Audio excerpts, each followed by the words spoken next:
আসসালামু আলাইকুম। সবাই কেমন আছেন?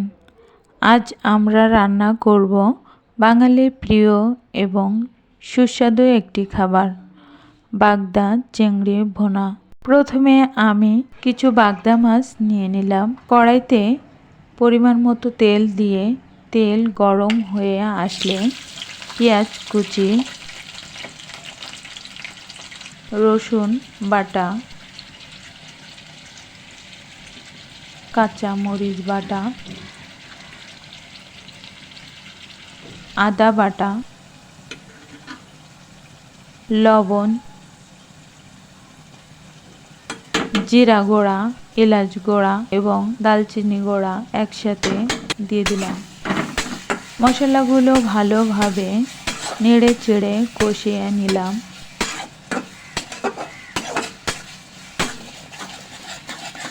এটা খুলনা জেলার অতিথি আপ্যায়নের জন্য একটা জনপ্রিয় খাবার।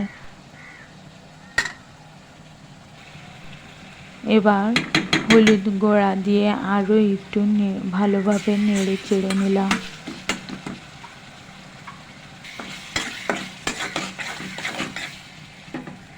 এবার বাগদা মাছগুলো দিয়ে দিলাম।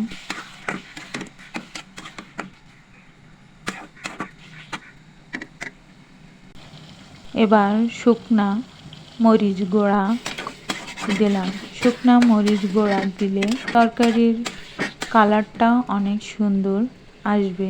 কয়েকটা তেজপাতা দিয়ে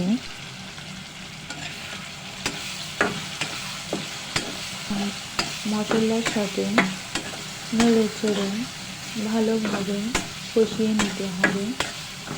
চিংড়ি মাছগুলো মশলার সাথে মিশিয়ে আসলে